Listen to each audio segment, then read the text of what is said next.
This Steve Jones Show podcast is now loading. The Steve Jones Show podcast is presented by Sunbury Motor Company, Purdy Insurance, Brewers Outlet, and NIL Game Changers.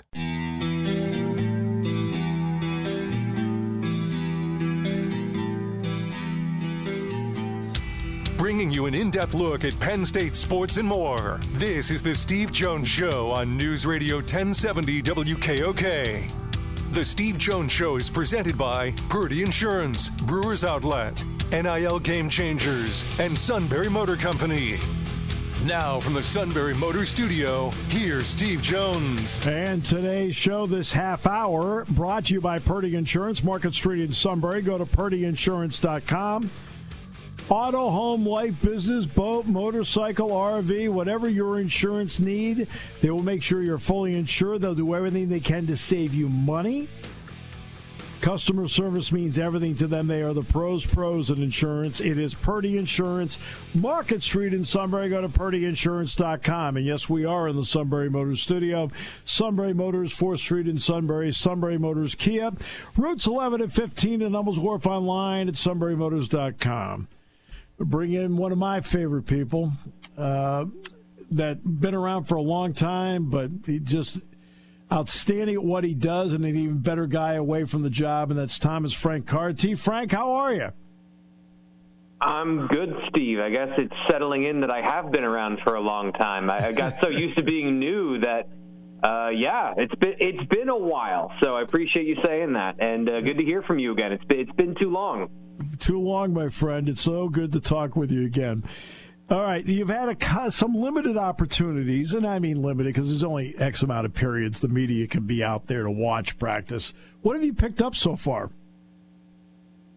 So it's been, to your point, it's looking through a keyhole at the things that you're seeing, and I've spent most of my time with the offense, so I'm always curious about the defense. But the things with Penn State's offense that I think are the most interesting that stood out right away, the quarterbacks are going to run this year. I talked to Andy Kotelnicki, I think it was last week, about the idea that they have been putting the quarterbacks through the same ball security drills as the receivers, the tight ends, and the running backs, which last year we saw Penn State, and for years and years we've seen Penn State do ball security drills during practice, but they've been doing something quarterback-specific, and Andy Kotelnicki said, we're developing ball carriers, and everyone who carries the football or has the ability to carry the football is going to learn how to take care of it and become a runner, and he said the quarterbacks are included in that. So, looking at his offense over at Kansas, that was a big question mark I had coming into spring, which was how much of this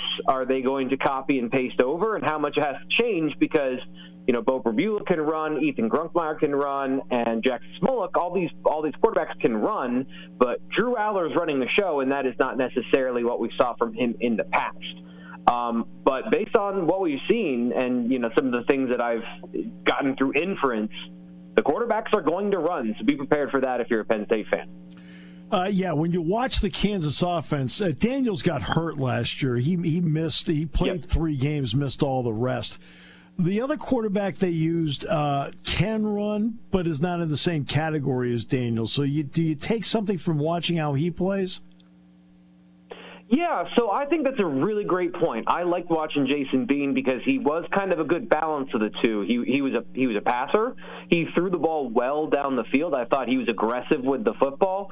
So there are elements of the offense that I think absolutely translate. And when you watch those things, the RPOs in the offense and pairing that with the play action and some of the bootlegs and things that are pretty standard in an offense in college, all those I think are pretty encouraging when you add in some of these elements in the run game and the things that Kotelnicki does to blend all of it together. I think the RPOs are going to be a big benefit for the quarterback position because last year what I saw on film was Drew had to do a lot of heavy lifting. There was a lot of progression reads where it's straight drop back. You've got a first-round draft pick on the left side of your offensive line. You've got a pocket passing quarterback, so let's lean into those strengths when we have to, knowing that offense still wanted to run the football. This offense, I think they can simplify things, make it a little bit easier for him to get, as James Franklin talked about, some of those rhythm throws earlier in a game. And for people who don't know, RPOs are run-pass option where it's a run play, but the quarterback and some receivers have some pass tendencies or concepts tacked onto a run play. And those are going to be a little more aggressive than what they did previously, where they're going to, from what I've seen, go down the field a little bit more and create some of those one-on-one matchups to help the receivers and to help the quarterback kind of generate offense that isn't so timing, passing game, like NFL level sort of concept specific. How about in the running game itself? You talk about the quarterbacks and their ability to run. What does that do, in your opinion, to create space for the running backs in that scheme? Yeah, this is where I think it's really interesting. The threat of the quarterback running is really important, but the scheme itself and some of the things they do, Andy Kotelnicki, when we talked to him this spring, talked about distortion. He's mentioned that a couple of times in the what he's trying to do to a defense essentially is tear it apart. Make zones bigger, move guys around the football field where you want them, and part of that is quasi triple option. There's a lot of packages in this offense that have two running backs. They provide threats in multiple different ways, and then that allows the quarterback to have easier decisions to make in the run game, and then opens up the opportunity to get the running backs in space one-on-one with a defender, getting to the outside more often, I think, in this offense, and then just holistically providing some more options. And I don't want to just compare and contrast last year to what we've seen on film, but it is kind of the point of the talent that they have on the roster. How do you use it more efficiently?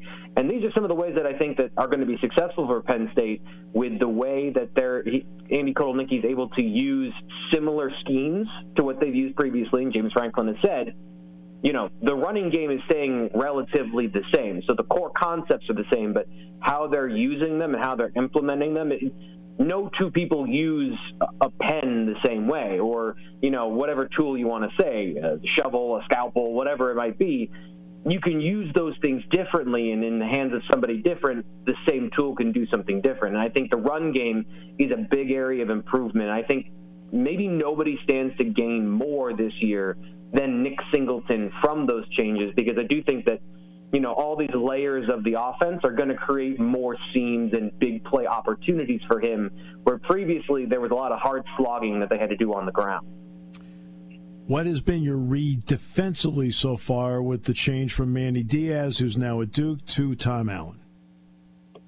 Yeah, I have less questions there, Steve, because I think it's a pretty seamless transition, but at the same time, I've seen less of them, and there's been, I think, some more conversation about some of the changes. James Franklin's been pretty clear that they want to go to more of a three-safety look. They want to use the lion position and play, a hybrid defender in the flat. And the funny thing, Steve, is we were talking about this in 2022 with Manny Diaz, and then suddenly Abdul Carter appeared, and Curtis Jacobs is playing out in the field again. So talent always dictates in these situations, right? Yeah. And you brought up Abdul Carter. Having him at a defensive end spot, what do you think the domino is on the defense with him in that spot? That's been, to me, this is the biggest question about the front seven. Because, we understand Jalen Reed, it's pretty clear, everyone has said he's going to be a guy that plays that line position. Makes a ton of sense based on his skill set, his instincts, and his ability to play the run and the pass. But when you move Abdul Carter, and this is something we talked about this spring on our show on the YouTube channel, the Blue Whale Illustrated YouTube channel, and James Franklin brought up yesterday, there are consequences to moving Abdul Carter and losing Curtis Jacobs at the same time in the same offseason. You love having Abdul at that defensive end position. He has the ability to drop into coverage. You know that. So you've got the inverse of what he was doing previously, which is he was pass rushing as a linebacker. Now he can drop as a defensive end. But you still have to know what you have at linebacker. And the one thing that we know they have is Kobe King at middle linebacker. And Steve, I'm sure you have a better read on who's playing where at the linebacker position. But Tony Rojas, I think his skill set could make him an outstanding box linebacker, that will position that in most 4-2 defenses is kind of the star of the group, the most athletic, the most explosive, the guy who makes plays. But we've also heard he might play some Sam, that where they line up the linebackers, and then developing the depth of the young guys behind known quantities like Dom DeLuca and Kobe King.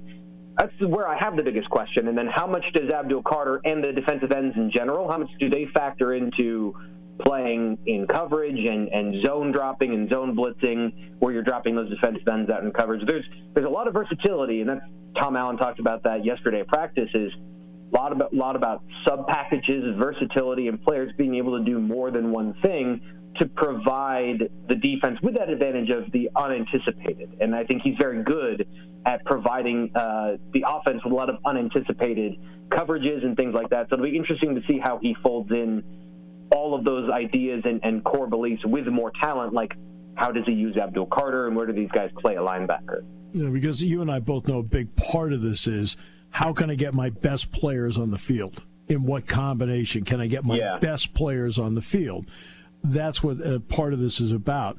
Bringing in Jalen Kimber and bringing in A.J. Harris to go with Miller and Tracy and Washington and others, what does that combination of now corners, even though Dixon and King are now going to the NFL, what do you think that does to influence a coordinator's thought on how to position players?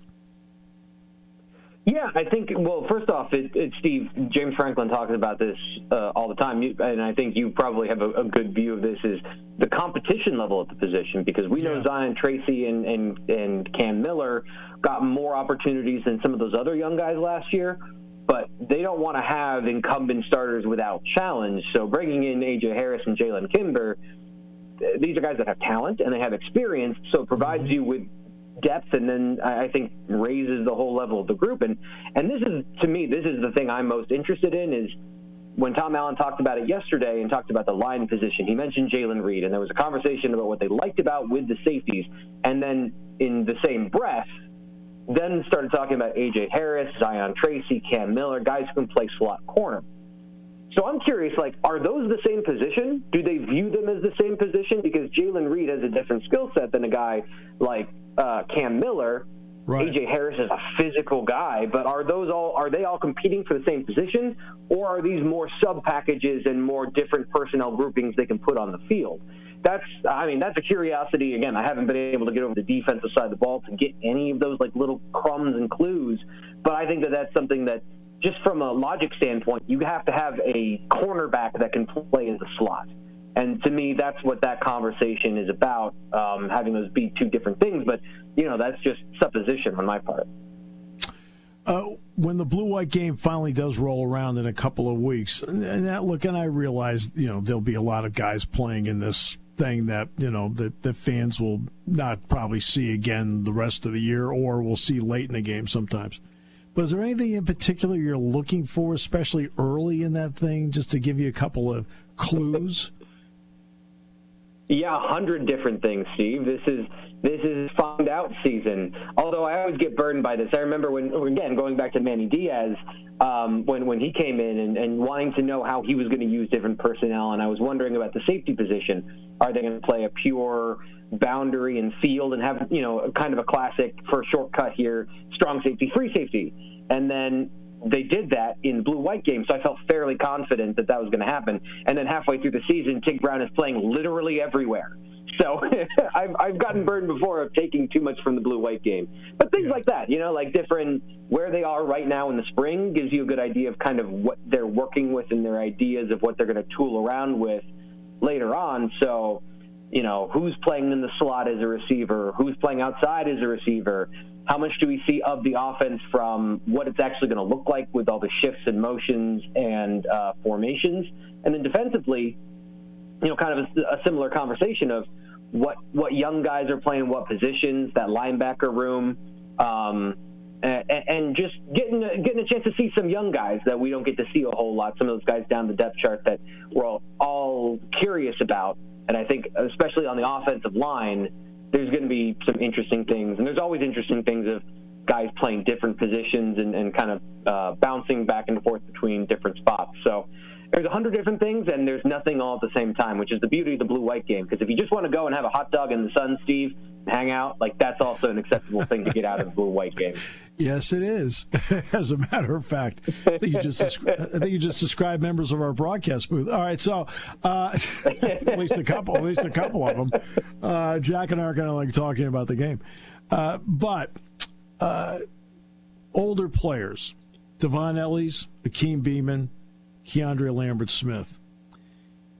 Let me ask you this. If they were transfer portal guys, coming into the program, because I think it's bonuses they all came back, what would you be thinking about each as guys that came into the program, since it's a bonus as sixth-year players or fifth-year players they're back? Yeah, that's a great point, and I think it's one where, especially at that defensive tackle position, it's so hard to find guys that can play. There's lots of guys that have talent, and there's a lot of guys that provide you with specific things. Maybe a guy has good size and can play in certain areas, but you don't know the full extent of what they can do. So with Devon Ellis and the transformation he made last year, that's a guy that I thought by the end of the year, I don't know if he was drafted, but that's a guy that I would say can play in the NFL. The aggression, the size, the physicality that he showed was all impressive.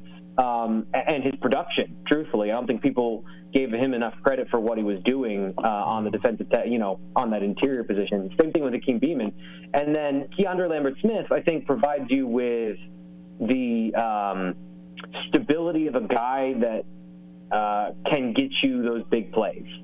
And I know that's unpredictable stability, but I think, if you look at it in the sense of a full wide receiver room, you need somebody who's got those skills to generate big plays, and he's a guy that I think has proven since very early on in his career that he's a guy that can get you those big plays. So then you have certain variables you're looking for in that receiver room when you bring in somebody like that.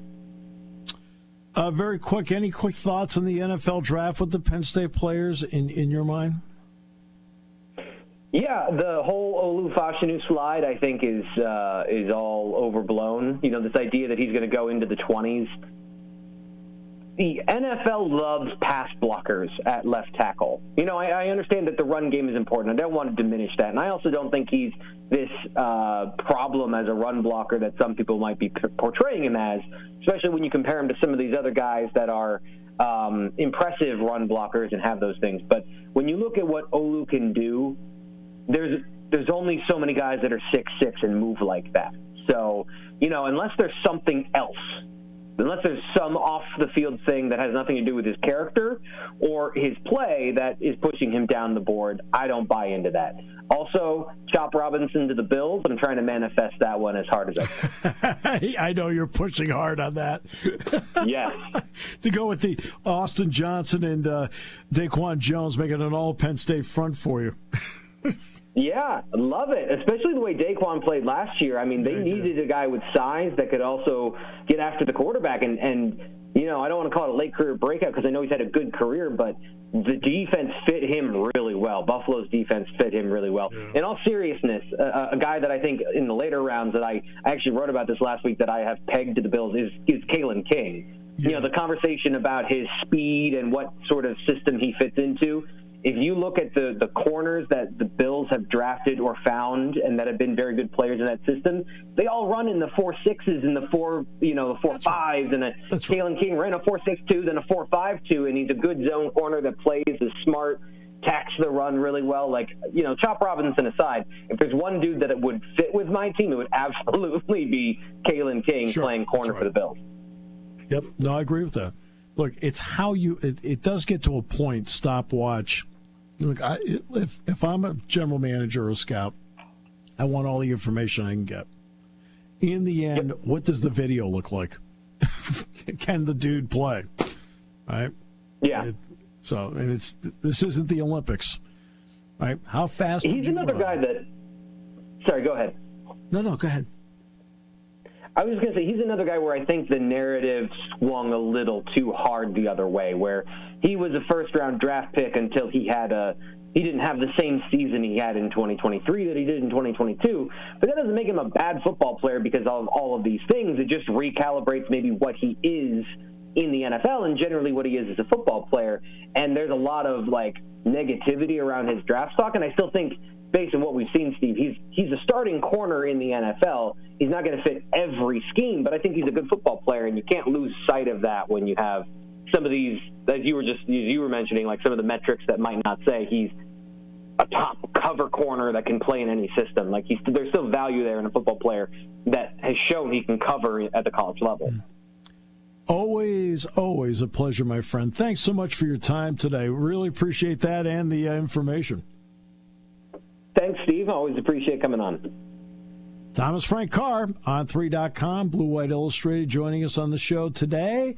We will come back this half hour, by the way, brought to you by Purdy Insurance, Market Street in Sunbury. Go to purdyinsurance.com here on News Radio 1070 WKOK. Party time, game time, or just fun time. Doesn't matter what time it is because it's Brewers Outlet time. The Beverage Supermarket has the area's largest beer selection. Imports, microbrews, ciders, and domestics. Pick from over 100 ice-cold 12-packs and dozens of 24-ounce singles. Soda, snacks, hot sauces, fresh roasted peanuts. Make it one-stop party shopping, and don't forget the pickle bar. So whatever you're celebrating or just doing it up, Brewers Outlet, Reagan Street, Sunbury wants to see you. And thank you for your years of patronage.